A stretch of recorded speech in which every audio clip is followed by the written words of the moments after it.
தயவு அருட்பெரும் ஜோதி அருட்பெரும் ஜோதி தனிப்பெரும் கருணை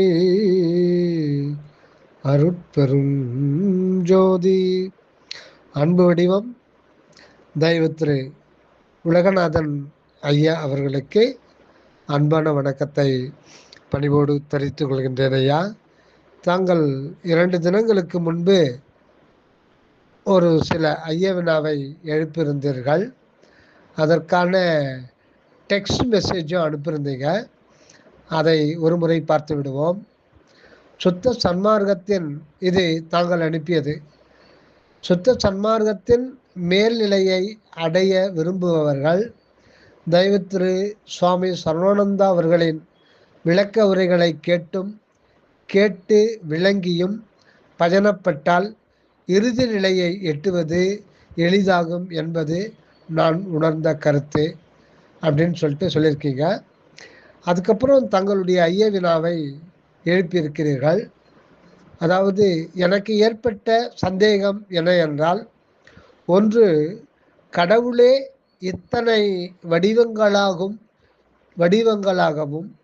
தோற்றங்களாகவும் இருக்கின்றார் என்றால் அவர் அனுபவத்திற்கு இத்தனை தோற்றங்களும் வடிவங்களும் தேவைப்படுகிறதா? இது முதல் கேள்வி. இரண்டாவது, உண்மையிலே இத்தனை வடிவங்களும் அதாவது ஆன்மாக்களும் தோற்றங்களும் உலகில் செயல்பட்டு கொண்டிருக்கின்றதா? மூன்றாவது, இல்லை இது ஒரு மயக்க நிலையா? அடுத்தது நான்காவதாக, அதேபோல் மற்ற மார்க்கத்தில் இருப்பவர்கள் இறைவனில் ஒடுங்கிவிட்டார்கள் என்றும், சன்மார்க்கத்தில் இறைவனே வள்ளலாரின் உயிரில் உடம்பில் கலந்து தன்னை வெளிப்படுத்தி கொண்டார் என்பதும் சுவாமி சரவானந்தா அவர்களுடைய கூற்றாக இருக்கும்போது, அப்படித்தான் நமக்கும் நடக்குமா என்று கேட்டுள்ளீர்கள். இந்த 4 கேள்விகளுக்கும் நமது தயாநிதி சுவாமி சரவானந்தா அவர்கள் உரை விளக்கத்திலே விடை இருக்கிறது. அந்த விளக்கத்தை சிற்றறிவிற்கு தெரிந்த வண்ணம் எளிமைப்படுத்தி தொகுத்து இங்கு பதிவிடுகின்றேன். நன்றி. தயவதையா வந்தனம். முதலாவதாக, கடவுளே இத்தனை வடிவங்களாகவும் தோற்றங்களாகவும் இருக்கின்றார் என்றால் அவர் அனுபவத்திற்கு இத்தனை தோற்றங்களும் வடிவங்களும் தேவைப்படுகிறதா அப்படின்னு கேட்டிருக்கீங்க. இது ஒரு முக்கியமான கேள்வி தாங்க தாங்கள் கேட்டிருப்பது. சரிங்க, இப்போ ஒரு நாணயத்துக்கு எப்படி 2 பக்கங்கள் இயல்பாக இருக்கிறதோ அதே போல் பார்த்திங்கன்னா இந்த உலகம் அப்படின்னு நம்ம கண்ணால் பார்க்குற இந்த உலகத்துக்கும் அது இயக்க உலகம்.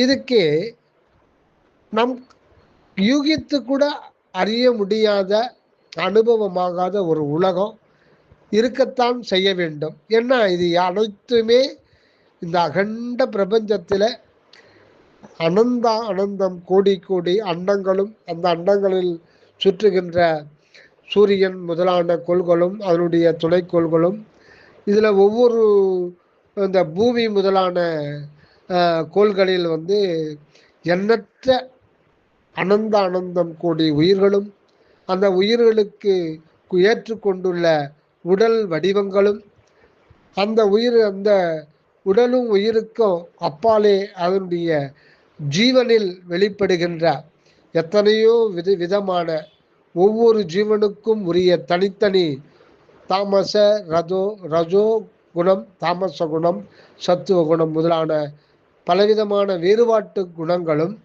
செயல்களும் அனுபவங்களும் நம்மை சூழ்ந்து விளங்குகின்ற அனந்த வண்ண பண்டங்களும் இதெல்லாம் இருக்கிறது தான் இந்த அனந்த வண்ண பேத தோற்றமுடைய இந்த உலகம். இந்த உலகம் நீங்க பார்த்தீங்கன்னா வேதாந்தத்தில் அப்படின்னு ஒன்று இல்லவே இல்லைன்றாங்க. இப்போ நிறைய இப்போ சமீபத்தில் சென்ற நூற்றாண்டில் அதுக்கு முன்னு 20ஆம் நூற்றாண்டில் வாழ்ந்த ஞானிகள் கூட அது மனதினால் கற்பிக்கப்பட்ட ஒன்று தானே தவிர அது உண்மையில் இல்லை, உன்னுடைய மனம் அது மாதிரி கற்பித்து கொள்ளுகிறது அப்படின்னு அவங்க சொல்றாங்க. அந்த வேதாந்தனுடைய இதே வந்து சித்தாந்திகள் வந்து மாயைன்றாங்க. அது இருக்கே, ஆனா அது மாயா உலகம். ஆனா வேதாந்திகள் கூற்று ரொம்ப மோசமானதா இருக்கு. அப்படின்னு ஒண்ணு இல்லவே இல்லை அப்படின்னு சொல்றாங்க. அப்படின்னு வச்சுக்கிட்டப்போ அப்ப சொல்றவர் கூட இல்லைன்னு தானே அர்த்தம். அப்ப அவர் சொல்லுகின்றது, அவர் பேசுகின்ற பேச்சு, அவருடைய பேச்சில் வந்து இந்த சவுண்டு, அப்ப இது எல்லாமே மாயை தானே, அதுவும் இல்லை தானே. அவரும் இல்லை, அந்த உலகத்தை போய் பொய்யன்னும் போது அவர் எதிர்க்க உட்காந்துக்கிற மனிதனும் பௌதிக உடம்பை தாங்கி தான் இருக்கார். அப்போ அவரும் போய் தான். ஆக எதுவுமே இல்லை. அப்போ உலகத்தில் எல்லாம் அந்த உலகத்தை தான் இந்த பௌதிக உடல் தாங்கி தான் நாம் இருக்கோம். இந்த உடல் இந்த உலகத்தில் முக்கியமானதே இந்த பௌதிக உடல் தாங்கி வந்திருக்கின்ற உயிர்கள், மனிதர்கள், அவர்களுடைய பேசுகின்ற செயல், எண்ணம், இது எல்லாமே வந்து அப்படின்னு ஒன்று இல்லை. இது எல்லாமே சேர்ந்து தான் உலகம். அப்படின்னு ஒன்று இல்லை அப்படின்னும் பொழுது அப்போ இதை பற்றி சொல்லுகின்ற குரலை நாம் கேட்குறோம் இல்லையா, அதுவும் தத்துவம் தான். அந்த தத்துவமும் இல்லைன்ற நாம் அப்போ கேட்கல. அப்போ 5 புலன்களும் இல்லை, அப்போ உண்மையிலே இல்லை. அப்போ எதிரில் சொல்கிற குருவும் இல்லை, கேட்குற சிஷ்யனும் இல்லை, இந்த உலகம் இல்லை. அப்போ சூன்யம்தான் இருக்குது. ஒன்றுமில்லாத சூன்யத்தை பற்றி பேசுகிற ஒருத்தர் எப்படி சூன்யமாக இருக்க முடியும்? ஆக இதை பேசுறதுக்கு கூட இந்த உலகம் தேவைப்படுது. அப்படின்னும் போது அவங்க கூற்று வந்து சின்ன குழந்தைகள் கூட அதை ஏற்றுக்கொள்ள முடியாத கூற்றாகத்தான் இருக்கிறது. ஆக வேதாந்திகள் சொல்லுவது அது வந்து முற்றிலுமே தவறானது அப்படின்னு சொல்வார் சுவாமி சர்வானந்தா. அதுக்கு ஆதாரங்கள் திருவருட்பால நிறைய இருக்கு. பல இடத்துல வந்து வேதாந்திகளை வந்து பெரியவர்தம் பேசிக்கொண்டிருக்க பெரியவர்தம் பெரிய மதம் பிடியல், நாம் பிரம்மம் நம என்று யாம் பிரம்மம் வேறு இல்லை அப்படின்லாம் பல 6ஆம் திருமலையும் சொல்லியிருக்காரு. அப்புறம் கந்தகோட்டத்து தெய்வ மணிமாலையிலையும் அதை குறிப்பிடுறார். அது ஆரம்பத்தில் சிறிய பிள்ளை பருவத்தில் பாடின பாடல்ல இருந்து சுத்த சன்மார்க்கம் வெளிப்பட்டிருக்க அந்த காலத்திலிருந்து இந்த வேதாந்திகளை வள்ளல் பெருமான் கைது கொண்டிருக்கார். ஆனால் சித்தாந்தத்தை அப்படி சொல்லலை. 6ஆம் திருமுறையில் ஒரு சில குறிப்பான பாடல்களில் தான் வந்து மாறுபட்டு சொல்கிறார். அதுலேயும் கடைசியில் எல்லாத்தையும் மறுத்துட்டு 3 எழுத்து த ய வு எல்லாமே தயவு தான். இங்கே மாயை, திரை, அஞ்ஞானம் அப்படியெல்லாம் ஒன்றுமே இல்லைன்ற மாதிரி சுவாமிகள் வந்து எல்லாம் தயவு, அனைத்துமே தயவு. இதைத்தான் வந்து தொழுவூர் வேலாயுத முனியார் வந்து ஒரு குறிப்பில் இருக்கார். திருவருட்பிரகாச வல்லார் என்கின்ற ராமலிங்க அடிகளார் தனது உடலை மறைத்து கொள்ளுகின்ற அந்த சில காலத்துக்கு முன்பு தனது சீடர்களுக்கு உபதேசித்த உபதேசமானது அகிலமாம் அன்பாம் என்கின்ற கடவுள் தத்துவத்தை தான் அவர் வந்து வலியுறுத்தி கொண்டிருந்தார் அப்படின்னு ஒரு குறிப்பு கொடுக்கிறார். அகிலமாம் அன்பாம் என்கின்ற கடவுள் தத்துவத்தை தான் அவர் சீடர்களுக்கு வலியுறுத்தி கொண்டிருந்தார் அப்படின்னு சொல்றார். சரிங்க, இதை விடுங்க. இப்போ எப்படி ஒரு நாணயத்துக்கு 2 பக்கங்கள் இயல்பா இருக்கிறது, அதை நம்ம பூவா தலையா அப்படின்னு நம்ம சொல்றோம். இந்த பக்கம் ஒரு நாணயத்தை இந்த பக்கம் பார்க்கும்போது நம்முடைய முகத்தில் இருக்கிற கண்களுக்கு கெப்பாசிட்டி முன்ன இருக்கிறத தான் பார்க்கும், அதுக்கு பின்ன இருக்கிறத பார்க்கறதுக்கு அதுக்கு சக்தி கிடையாது. திருப்பிட்டு தான் பார்க்கணும். அது திருப்பும் போது முன்பது மறைஞ்சு போயிடும். அதை வேணா ஞாபகம் வேணா வச்சுக்கலாம். ஆக இப்படி தான் இந்த உலகம் இருக்கிறது. ஆக நம்ம பார்க்குற புற உலகத்தில் இப்படி அனந்த வண்ண அண்ட கோலங்கள், அப்புறம் உயிரின வடிவங்கள், அனந்தம் கோடி மனிதர்கள், எண்ணற்ற கோடி கோடி ஜீவராசிகள், இங்கு விளங்குகின்ற பொருள்கள், ஆற்றல்கள், அணுக்கள், இந்த உடல் உறுப்பினர்கள் ஏகப்பட இப்படி அது ஆண்ட அந்த அந்த பலவாக விளங்குகின்ற ஒவ்வொன்றிலுமே, இப்போ சூரியன் ஆகட்டும், சந்திரன் ஆகட்டும், அக்னி ஆகட்டும், இப்படி எத்தனையோ ஆற்றல்கள், கதிர்கள், செயல்கள், பிண்ட வடிவங்கள், இப்படி இறைவன் தன்னை சர்வ வல்லபம், இந்த எல்லாம் வல்ல சக்தியை இப்படி விளக்கி கொண்டிருக்கவில்லை என்றால் அது நிறைவு ஆகாது. ஆக ஒன்றே ஒன்றேயான ஒன்று, அந்த அருட்சக்தியாக உள்ள இருக்கிற ஒன்று தன்னை புறத்தில் தோற்றுகின்ற பொழுது, தனது ஆற்றலை புறத்தில் தோற்றுகின்ற பொழுது, அந்த ஆற்றலே 5 சக்திகளாக புறத்தில் வருகின்றது என்கின்றார் வள்ளல் பெருமான். அதை தான் சுவாமிகள், சரவணானந்த சுவாமிகள் நல்ல விளக்கமா சொல்றாங்க. அதாவது வள்ளல் பெருமான் சொல்லும்போது, இந்த உலகை பொருட்சக்தி, கிரியாசக்தி, ஞானசக்தி, யோக சக்தி, அருட்சக்தி மயமாய் விளங்குவதாக பார்த்து கொண்டிருக்க வேண்டும். பார்த்து கொண்டிருக்க கண்களால் அல்ல, மனக்கண்ணாலும் அல்ல, அனுபவத்தில் பார்த்து கொண்டிருக்க வேண்டும். அந்த ஒரு குறிப்பிட்ட தனி ஆன்மா அதனுடைய அனுபவத்துல தன்னுடைய புறநிலை அப்படி இந்த ஜோதி பிரபஞ்ச சூழல் அப்படி வருகின்றது என்பதைத்தான் தன்னுடைய அனுபவத்திலே பார்க்க வேண்டும். ஏன்னா அங்க மெய்ப்பொருள் என்கின்ற ஒன்றுதான் தனி அனுபவத்துல ஒரு குறிப்பிட்ட ஆண்மனுல தன்னை வெளிப்படுத்தி கொண்டு அது ஒரு தனி அனுபவத்துல வாழ்ந்துகிட்டு இருக்கு. அதுதான் எங்குமாய் விளங்கும் சிற்றவை இடத்தே இது அது என உரைப்பரிதாய் தங்குமோர் இயற்கை தனி அனுபவத்தை தந்து என்னை தன்மயமாக்கி பொங்கும் ஆனந்த போக போகியனாய் புத்தமுதறுத்து என்னுளத்தே அங்கையில் கனிவோன் அமர்ந்தருள் புரிந்த அருட்பெரும் ஜோதி என் அரசு. அங்க இயற்கை தனி அனுபவம், அந்த இயற்கை தனி அனுபவத்தை தந்துன்னா அது யார்? அதுதான் நீங்க, நான், அங்க ஆடு மாடு, மலத்தில் இருக்கிற புழு. இப்படி புறத்தில் பார்க்கும் பொழுதுதான் நம்ம எதை வச்சு பல அப்படின்னு சொல்றோம்?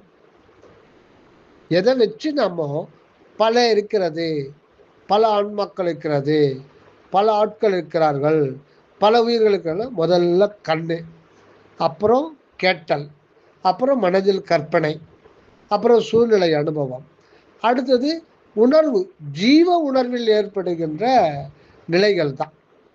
இதை வச்சுட்டு தான் நாம் ஒரு முடிவுக்கு வந்திருக்கோம். இந்த முடிவு சரியானது அப்படின்றது அந்த ஜீவன் வரையில் தான் சரியானது தான். அது ஜீவன் வரையில் தான். அதுக்கு மேல் ஆன்மா இருக்குது, அதுக்கு மேல் அந்த ஆன்மாவுடைய அத்துவிதமாக இருக்கிற உள்ளொளி இருக்குது. அந்த இடத்துல எப்படி மாறுதுன்றது நமக்கு தெரியாது. ஆனால் அதுக்கு உள்ளே போய் பார்த்த வள்ளல் பெருமானும் தயாநிதி சுவாமி சரணாலும் அங்கிருந்தே சொல்கிறாங்க. உள்ளே போய் பார்த்துட்டு அங்கிருந்தே மனோவாக்கு காயத்தில் அந்த உண்மையை உள்ளிருந்தே வெளிப்படுத்துகிறாங்க. அந்த மாதிரி யாரும் இதுவரையில் வெளிப்படுத்தலை. இதுக்கு பேர் தான் அனக உரை. வள்ளல் பெருமான் பாடுகிற பாடல்கள்லாம் அனகப்பாடல். இந்த அனகப்பாடல்கள் இதுவரையில் இந்த உலகத்தில் வரவில்லை. அந்த இது சரவண சாமி தான் சொல்கிறார். அது சுவாமிகள் ஒரு அன்பருக்கு கடிதம் எழுதும்போது அந்த அன்பர் மிகுந்த ஒரு சஞ்சலத்திலையும் பெரும் துன்பத்திலையும் சிக்கிக்கிட்டு இருக்கும்போது சுவாமிகள் ஒரு வரியை அற்பெருஞ்சோதி ஆண்டவர் தங்களுக்கு விரைவிலே சகல நன்மையும் அருள்வாராக என்று அனகமாக இருந்து வேண்டுகின்றேன்றார். இது ஒன்றுமே புரியல. அனகமாக இருந்து வேண்டுகின்றேன் அப்படின்னும் போது நம்ம என்ன புரிஞ்சுக்கிட்டோம்? அதை புரிஞ்சுக்கிறதுக்கே 40 வருடங்கள் ஆகும். என்னென்ன அந்த அன்பர் போட்ட கடிதம், அந்த அன்பருடைய உடல், மனம், உயிர், அவர் அனுபவிக்கிற அந்த ஜீவனில் வெளிப்படுகின்ற ரஜோ தாமச குணம், அதன் மூலம் அவர் செய்கின்ற கர்மாக்கள், அந்த கர்மாக்கள் மூலம் அனுபவிக்கின்ற வினைகள், அவர் படுகின்ற அவஸ்தைகள், அந்த அவஸ்தையிலிருந்து தாங்க முடியாமல் அவர் எழுதிய கடிதம், அந்த கடிதத்தில் எழுதப்பட்ட கருத்துக்கள், ஐய வினாக்கள், அவர் அந்த கொடிக்கொம்பு போல் ஒரு துணையை நாடுகிற நிலை, இது அனைத்துமே அவராக தான் விளங்குறார். யாருன்னா அந்த இயற்கை தனி அனுபவத்துல விளங்குற அவரே தான் புறத்தில் யார் கடிதம் போட்டாரோ அவருடைய உயிராகவும் உடலாகும். ஆனால் அது அவருக்கு தெரியாது, அவர் நிலையில் அவருக்கு தெரியாது, மேல்நிலை தான் அவருக்கு தெரியும். ஆக மேல்நிலையில அங்க அவரும் இருப்பாரு, அந்த ஜீவநிலையில வரும்போது இருப்பாரு. அந்த இடத்துல அந்த ஜீவனா இருக்கிற தனக்கு மேல்நிலையில அந்த மெய்ப்பொருளாக்கிற உண்மையை மறைச்சிடுவாரு குறிப்பிட்ட காலம். எப்பொழுது அதுக்கு உரிமை வருகிறதோ புற உலக இன்ப துன்ப அனுபவங்கள்லாம் பூர்த்தியாகி அனுபவிக்கப்பட்டு இவைகளெல்லாம் உண்மை அல்ல, சதம் அல்ல, இது நித்தியமான அல்ல அப்படின்ற ஒரு தீர்க்கமான முடிவுக்கு வந்து அந்த மேல்நிலை இன்பத்தை கொடு அப்படின்ற உரிமையோடும் தாகத்தோடும் உருக்கத்தோடும் வந்து நிற்கின்ற பொழுது அப்போ வந்து தன் கையில் பிடித்த தனியர் ஜோதியை என் கையில் கொடுத்து அர்ப்பணிச்சோம். அப்போ வந்து அந்த தனி அனுபவத்தை அந்த ஜீவனுக்கு கொடுக்குறாரு. அந்த ஜீவனாக இருப்பதும் அவர் தான். இப்பொழுது அந்த ஜீவன் ஜீவனாகவும் இருந்து தன்னை மறைக்காமல் இந்த ஜீவனாக இருக்கும்போது தான் இந்த இந்த பக்க உலகியல் அனுபவங்களிலிருந்து தப்பிக்க முடியாதபடி இதையும் ஏற்றுக்கொண்டு, இது கடமை, இதையும் ஏற்றுக்கொண்டு மேல்நிலையில் ஏற்கனவே இருந்ததையும் அந்த அனுபவத்தை ஏற்கொண்டு இருபக்க வாழ்விலே வாழ்வதுதான் சுத்த சன்மார்க்கத்தினுடைய உண்மை. ஆக அப்பக்கம் உப்பக்கத்திலே உப்பக்கம் அப்படின்றாரே திருவள்ளுவர், ஊழையும் உப்பக்கம் காண்குவர் வினையின் தாழாது உயற்றுபவர். இப்போ உப்பக்கம் அப்படின்னும் பொழுது அது வந்து புறமுதுகு ஓடச் செய்வர் அப்படின்னு சொல்லிட்டு இதுவரையில் அதுதான் பொருளை கொடுத்துருந்தாங்க. அது எப்படி முடியும்? வினையின் தாழாது உயற்றுபவர், தவறாது அந்த வினை தொடர்ந்து முயற்சியில் இருந்தால் அந்த ஊழையும் உப்பக்கம். அது அப்படி இல்லையே. எத்தனையோ லட்சக்கணக்கான பேர் அந்த ஒரு விவசாயி இருக்கான், இரவு பகலாக பாடுபடுறான், கடைசியில் திடீர்னு மழை அதிகமாக பெஞ்சிட்டு மொத்தமாக பயிர் சாஞ்சு போத அவன் முயற்சி செய்தானே இருந்தான். அது ஊழை வந்து உப்பக்கம் காண்பர் இவங்க சொல்கிற பொருள் அது அல்ல. அதனால்தான் அற்பெருஞ்சோதி ஆண்டவர் மூலத்தை திருவருட்பாய் என்கின்ற மூலத்தை வடலூரிலே எழுதிவிட்டு அதன் விளக்கத்தை தானே திண்டுக்கல்லில் வெளிப்படுத்தினார். ஏன்னா யாரானா எழுதுனா அது தப்பு தப்பாக போயிடும். இப்போ திருக்குறளுக்கு அப்படி தானே, எல்லாமே தப்பு தப்பாக தான் போயிடும். அது முக்கியமாக காமத்துப்பாலுக்கு முற்றிலும் தவறு, 100% தவறு அப்படின்றாரு சுவாமி சரவணானந்த அவர்கள். அந்த காமத்துப்பால், சிவகாமத்துப்பால், இன்பத்துப்பால் அது முற்றிலுமே அகப்புணர்ச்சி இன்பத்தை அனுபவித்து தான் திருவள்ளுவர் அதை வெளிப்படுத்தினார். அது வந்து அந்த காலத்தில் அந்த மாதிரி வந்து தலைவன் தலைவி பாவனையில் வள்ளல் பெருமான வெளிப்படுத்தியிருக்கார். இங்கீத மாலையில் திருவள்ளுவர் வந்து அந்த இடத்துல அருள் ஒளியாக இறைவன் அருள் ஒளி திருவாக வள்ளுவர் பார்க்கிறார். அதாவது தனது இல்லத்தால் அவர் பார்க்கறது இறைவனையே இல்லத்தரசியாக பார்க்கிறார். ஆனால் இங்கே வள்ளல் பெருமான் வந்து தன்னை ஒரு ஆன்ம தலைவியாகவும் உள்ளொளியை பரமான்மதை தலைவனாக பார்க்கிறார். அது மாறுது, அவ்வளோதான். வள்ளல் பெருமானும் சொல்கிறார் ஒரு இடத்துல சொல்லும்போது, மகனே நீ மங்கள திருக்கோலம் புரிக அருள் ஒளி திருவை 2.5 கடிகையில் உனக்கு மனம் புரிவிக்கின்றான். அந்த அருள் ஒளி திருன்றது யாரு? அந்த அற்பெருஞ்சோதி அருள் அன்னை தான். ஆனால் இந்த இடத்துல உனக்கு கல்யாணம் பண்ணி வைக்கிறேன் அப்படின்னு சொல்கிறாருன்னா அது எப்படி வேணாலும் அந்த ஞானிகள் வந்து அதை மாற்றி சொல்கிறாங்க. கணவன் மனைவின்றது மனைவி கணவன், தலைவன் தலைவி அப்படி மாறி மாறி வருது. அது வந்து இது ஒரு புற உதாரணம் தானே, அங்கே வந்து அந்த பேதம் கிடையாது இல்லைங்களா? ஆக எதுக்குன்னா எப்படி ஒரு நாணயத்துக்கு 2 பக்கங்கள் இருக்கின்றன, அந்த உட்பக்கம் அல்லது உட்பக்கம் உள்பக்கம், அந்த அங்கே வந்து ஏகம் ஏகம் சத்தியம், அது மட்டும்தான் உண்மை. இப்போ அந்த பக்கம் அந்த நாணயத்தை திருப்பிடுறோம், இப்போ நமக்கு தெரியாது. இப்போ இந்த பக்கத்தில் நாம் இருக்கோம், இந்த பக்கத்தில் அநேக பூமி நில உலகம் அநேக அண்ட கோளங்கள். இப்போ நம்ம இடத்துல எத்தனை விதமான ஆற்றல்கள், இப்போ எலக்ட்ரோ மேக்னெட்டிக் வேவ்ஸு, எக்ஸ்ரே, புவியீர்ப்பு சக்தி, எத்தனையோ கோடி கோடிக்கணக்கான ஆற்றல்கள், விசைகள், கதிர்கள், கதிர் இயக்கங்கள், பொருள்கள், பொருளுடைய தன்மைகள், அது இல்லாமல் இந்த ஜீவ உணர்வில் ஏற்படுகின்ற அனுபவங்கள், மனதில் ஏற்படுகின்ற எண்ண அலைகளுடைய வித்தியாசங்கள், இப்படியெல்லாம் இது பல நானாவித பேதம் கொண்டது. அது இயல்பு. அப்படியெல்லாம் தன்னுடைய அருளை ஆண்டவர் பலவாக விளக்கி கொண்டிருக்கின்றார் புறத்திலே. அது புறத்திலே தான். இந்த பல தனித்தனி பலப்பளவாக விளங்குகின்ற அனைத்தும் அந்த பக்கத்தில் ஒரே மூலத்திலிருந்து தான் புறத்தில் வருது.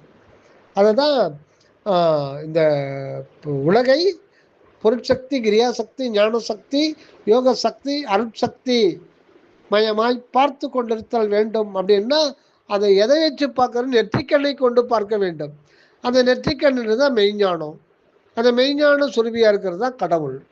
ஆக அந்த மெய்ப்பொருள் நிலையிலிருந்து அனுபவ ரீதியாக அதை தன்னதாக தன்னுடைய செயலாக பார்த்து கொண்டிருக்க வேண்டும். ஆனால் இதெல்லாம் எனக்கு எப்படி தெரிய முடியுது அப்படின்னா, எதுவும் உபாயஞானமாக நம்ம தெரிஞ்சுக்கிறோம்.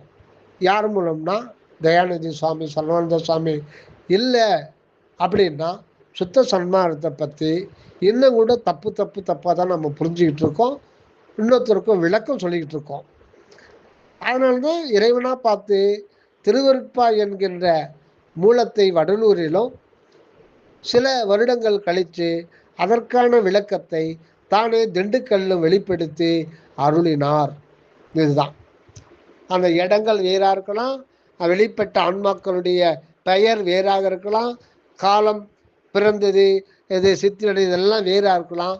ஆனால் இது அகநிலை எல்லாமே மாறிப்போகுது. அங்கே சரவானந்தா சுவாமி என்ற அடையாளமோ, வள்ளல் பெருமான் என்ற தனி அடையாளமோ, அற்புதஞ்சோதி என்ற அடையாளமோ ஒன்று பார்க்க முடியாது. ஏன்னா அங்கு அகநிலை ஏகம் அது மட்டும்தான் இருக்குது. அது எப்பவுமே இருக்குது. அதில் மாறுதலோ கூடுதலோ குறைதலோ புதிதாக ஒருத்தர் சேர்த்து கொள்ளுதலோ அங்கே கிடையாது. புதிதாக ஒருத்தரை சேர்க்க முடியாது. அது இருக்கிறது அந்த மறைப்பை நீக்கி விட்டுது அந்த ஜீவனில், அவ்வளோதான். ஆக அந்த மறைப்பை நீக்கின்ற பொழுது அது இருபக்க வாழ்வையும் அது ஏற்றுக்கொள்ளுது. இந்த இருபக்க வாழ்வை இதுவரையில் உலகியல் ஆன்மீக பக்குவம் பரிணாம வளர்ச்சி முழுமை ஆகாத காரணத்தினால் 1865 வரையில் ஆண்டவர் காத்து கொண்டிருந்தார். அதுக்கப்புறம் தான் அந்த ராமலிங்கம் அப்படின்ற அந்த தூய புனித இரக்கமே வடிவான படுத்த பரிபூர்ணமாய் அகம்படுத்த அந்த உள்ளத்திலே தன்னை வெளிப்படுத்தி கொண்டார். அது கூட எப்பொழுது? உடல் பொருள் ஆவி முற்றிலும் காலி பண்ண சொல்லிட்டு அங்கே அதை ஒன்றும் இல்லாத ஆக்கிட்டு அங்கே தன்னை வெளிப்படுத்தி கொண்டார்.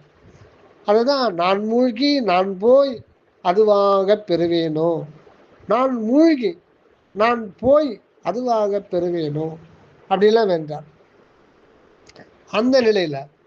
அதனால்தான் அகவல்ல சொல்லும்போது உபய பக்கமும் ஒன்று என காட்டிய அபய சிற்றபையில் அற்புதம். ஆக இந்த பக்கத்தை பார்த்ததும் போது இது உண்மைதான். இந்த இடத்துல இது உண்மையாக தான் தெரியும்.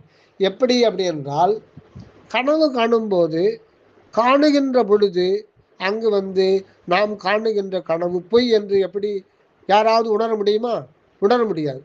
விழித்தெழுந்த பொழுதுதான் ஐயோ 1 மணி நேரம் இரவு ஃபுல்லாக பயந்து பயந்து சத்தமே, ஒருத்தன் ஓடி ஓடி வெட்டத்துக்கு துரத்தினானு, எவ்வளோ நேரம் ஓடினேனே, வியர்வை கொட்டுதே, இதயம் துடிச்சதே, ஆனால் எல்லாம் அனுபவிச்சாச்சு. ஆனால் விழித்தெழுந்த போது அதுதான் அப்போதான் அது பொய்யாக தெரிகிறது. அப்புறம் இந்த விழிப்பு நிலையும் கனவு நிலையும் உறக்க நிலையும் இது கூட பொய் என்று எப்போ காண முடியும்னா துரியம் துரியாதீதம் அந்த நிலைக்கு போகும் பொழுது இது பொய்யாகிடும் அப்படின்றார். இதுதான் சரவணா சாமி சொல்றது. 5க்கு 2 பழுதில்லை அப்படின்றார். 5க்கு 2 பழுது இல்லைன்னா 3 பழுது. பழுதுன்னா குற்றமுடையது. இது குற்றங்கள் நிறைந்தது. இது தெரிவிக்கிற அனைத்துமே பொய்யைத்த மெய்யாக்கி தெரிவிக்கும். ஆக விழிப்பு, கனவு, உறக்கம் இந்த 3மே பழுது உடையது. ஆனா 5க்கு 2 பழுது இல்லை. அது அறிவு மயமானது, அருள் மயமானது, மெய்ஞான அனுபவத்தை தரவல்லதுதான் துரியம், துரியாதீதம். துரியம் ஆன்ம நிலையிலும், அதுக்கப்புறம் துரியாத நிலை அந்த உள்ளொளியாகிய அந்த சத்திய அற்பெருஞ்சோதி மெய்ப்பொருளத்தில் அனுபவமாகுது. ஆனால் இது ரெண்டுமே அங்கே துவாதசாந்தம் திரையோதசாந்தம் ரெண்டுமே அங்கே அனுபவம் ஆகிட்டு இருக்கோமா. ஆக இந்த பக்கத்தில் நாம் காணுகின்ற உண்மையெல்லாம் விழிப்பு, கனவு, உறக்கம் ஆகின்ற இந்த 3 அவஸ்தைகளில் தான் நாம் அதை பார்க்குறோம். ஆனால் இது இதுவரையில் இந்த இடத்துல இது உண்மைதான். ஏன் இது உண்மையை அனுபவப்படுத்த செய்கிறார் ஆண்டவர் என்றால், இரக்கம் என்ற பயிர் விளைவதற்காகத்தான். இந்த உண்மைதான் சுத்த சன்மார்க்கத்திலே இப்பொழுது வெளிப்படுத்தப்படுகின்றது. அகண்ட வெளியிலே ஆண்டவர் என்றென்றும் என்றென்றும் எங்கெங்கும் எங்கெங்கும் நித்திய ஒரு ஜோதி மலையாக, அன்பு இருப்பாக, அன்பு வெளியாக இருந்து கொண்டிருக்கின்றார். நிறைவாக இருக்கிறார். இருந்தாலும் அங்கு அனுபவம் இல்லை. அகண்ட வெளிமுற்றும் நிறைந்த அந்த ஆண்டவருக்கு ஆதியும் இல்லை, ஆந்தமும் இல்லை. ஆனால் அனுபவம் இல்லை. அனுபவம் கொள்ளுவதற்கான அனைத்துமே உள்ள இருக்கு. ஆனால் காரியப்படாமல் இருக்கிறது. இது ஒரு இயற்கையாக இருக்கிற ஒரு நிலை தான். அது ஏன் எதுக்கு நம்ம இந்த பக்கம் இருந்து விசாரிக்க முடியாதுன்றாரு திண்டுக்கல் சுவாமி சரவணானந்தா. ஆக அனுபவம் என்பது அதுதான் ஆன்மா. அனுபவம் என்ற சொல்லே ஆன்மாதான். அனுபவம்ன்றது தன்னை தானே அனுபவிப்பது, தன்னை இன்பப் பொருளாக, இயற்கையான பேரின்ப பொருளாக தன்னை அனுபவிப்பது, அதுதான் உணர்வு. அது அனுபவிக்கிறது எதுனா உணர்வு. அப்போ அந்த உணர்வாக வர்றது எதுன்னா அகண்ட வெளி முற்றும் நிறைந்த அந்த அன்பு வெளியே உணர்வு என்கின்ற புள்ளியாக வருது. அகண்டத்தை சுருக்கி அணுவாக்கி கொள்கின்றார். அப்படி அணுவாகின்ற ஒன்று அனந்தா அனந்தம் கோடி கோடி கோடி விண்ணணுக்களாக தான் அது இருக்காது. இப்போ அந்த அனுபவம் ஸ்டார்ட் ஆகல.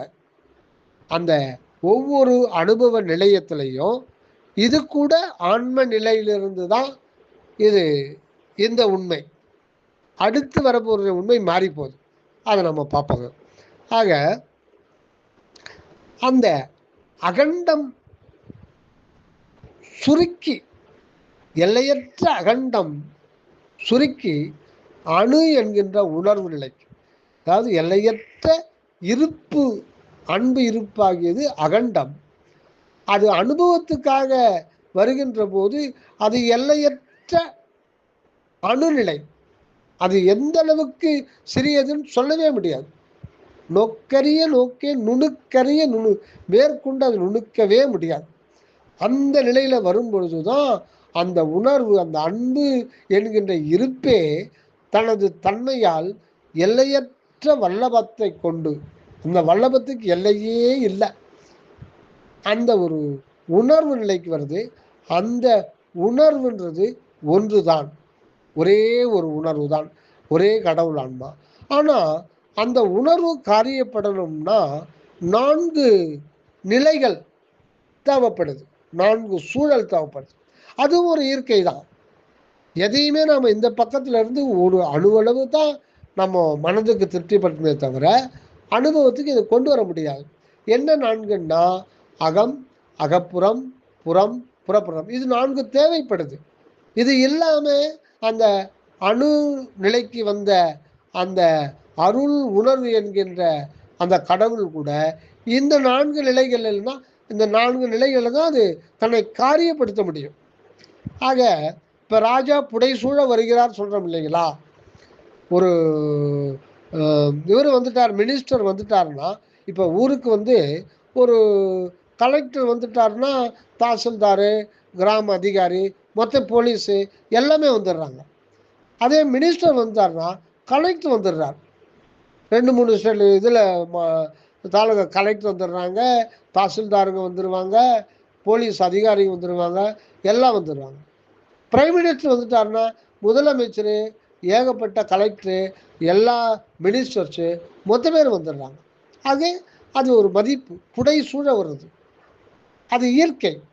அதே மாதிரி தான் அந்த அனுபவத்துக்காக அகண்டத்தில் இருக்கிற ஆண்டவர் அணுநிலையில் தன்னை தனிப்பெரும் கருணை என்கின்ற அருள் விளக்காக, அருள் உணர்வாக, அருள் ஜோதியாக அனுபவம் பெறுவதற்காக, வாழ்வு நிலைக்கு வருவதற்காக வருகின்ற பொழுது அதுக்கு 4 பேர் புடை சூழறாங்க. 4 சுற்று பிரகாரம், அகம், அகப்புறம், புறம், புறப்புறம். இது தேவை, அவசியம், மிக மிக மிக அவசியம். இது இல்லாமல் அவர் ஒன்றும் பண்ண முடியாது. அந்த அகம்ன்றது தான் ஆன்மா, அகப்புறம்ன்றது தான் ஜீவன், புறம்ன்றது தான் மனம், புறப்புறம்ன்றது தான் 5 இந்திரியங்கள் கொண்ட இந்த உடல். ஆக இந்த 4ல் ஒன்று இல்லைன்னா கூட ஆண்டவர் தனது சர்வ வல்லபத்தை, எல்லையில்லாத அந்த கருணை இருக்குன்னா எப்படி காரியப்படுத்த முடியும்? எல்லையில்லாத கருணை எப்படி சொல்ல முடியும்? இந்த உடம்பு இருக்கு, இந்த உடம்புல இத்தனை உறுப்புகள் தேவைப்படுதா நாம் உயிர் வாழறதுக்கு? ஒன்று இதயம் மட்டும் இருந்தால் போதா? வெறும் சதை மட்டும் இருந்தால் போதாதா? அல்லது வெறும் எலும்புலேயே செய்யக்கூடாதா? இல்லை ஆண்டவரால் செய்ய முடியாதா? இதில் எலும்புகள், எத்தனை எலும்புகள் வல்லபெருமான் சொல்றார். நரம்புகள் மட்டும் 72,000 நாடி நரம்புகள் இருக்கின்றாங்க. ஒரு ஆர்கானா 2 ஆர்கானா, சிறுமூளை, பெருமூளை, முகுளம், அந்த மூளையில் பிட்ரி சுரப்பி, பீனியல் கிளாண்டு, அதில் மெலட்டானின், செலட்டானின். இப்போ மெலட்டானின் செலட்டானின் படுக்கணும்னா அது பெரிய ஹிஸ்ட்ரி, அதனுடைய இதெல்லாம். இப்படி ஒவ்வொருத்துலேயும் இதயம், நுரையீரல், அதில் ஃபங்க்ஷன் ஆகிறது, சிறுகுடல், பெருகுடல், கணையம், கல்லீரல், மண்ணீரல், நுரையீரல், இறைப்பையே, மலைப்பையே, ஜலப்பையே, விந்துப்பையே, இன்னும் எத்தனை பைகள் இருக்குது இந்த உடம்புக்குள்ள. பித்தப்பையே, கணையம், இன்னும் ரத்தத்தில் எத்தனை வகையான ரத்தங்கள் இருக்குது, அது என்னென்ன செயல்படுது, நாம் சாப்பிட்ற சாப்பாட்டில் எத்தனை பொருள்கள் இருக்குது, எத்தனை வைட்டமின்ஸ் இருக்குது. பி வைட்டமின் மட்டும் கியூர் நிற்குது, B1 B2 B12 போயிட்டே இருக்கு. அப்போ இதெல்லாம் அனந்த ஆற்றல்களாகவும் சக்திகளாகவும் விளக்குகின்ற பொழுதுதான் தனது எல்லையற்ற வல்லபத்தை ஆண்டவர் ஃப்ரீயாக செயல்படுத்த முடியும். இல்லை வெறும் சதையை மட்டும் வச்சும் முடியாத ஒன்றும் இல்லை.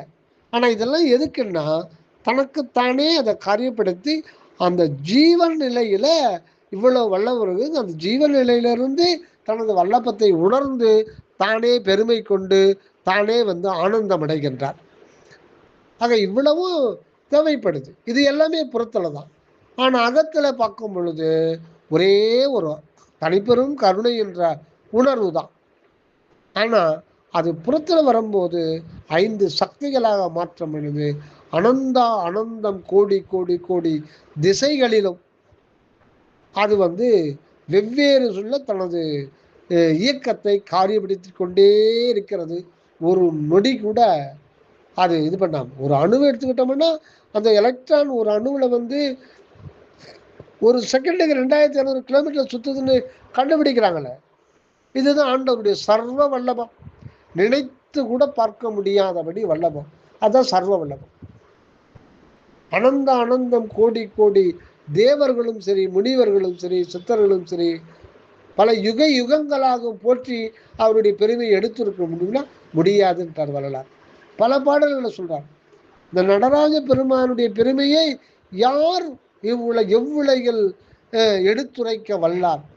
ஆக இவ்வளவும் வெளிப்படணும், சர்வ வல்லபமுடையது வெளிப்படுத்தப்படணும்னா இப்படி பலவான நிலைகளை தான், பல பொருள்கள், பல பிண்டங்கள், பல உயிர்கள், பல உயிர்களின் வாழ்க்கை அனுபவங்கள், இப்படித்தான் அதை வெளிப்படுத்த முடியும். அதுதான் நிறங்கள் ஓர் 5உடையாய் அப்படின்றார். உள்ள ஒரே முகம்தான் திருமுகம். அந்த திருமுகம் தான் தனிப்பெரும் கருணை என்கின்ற முகம்.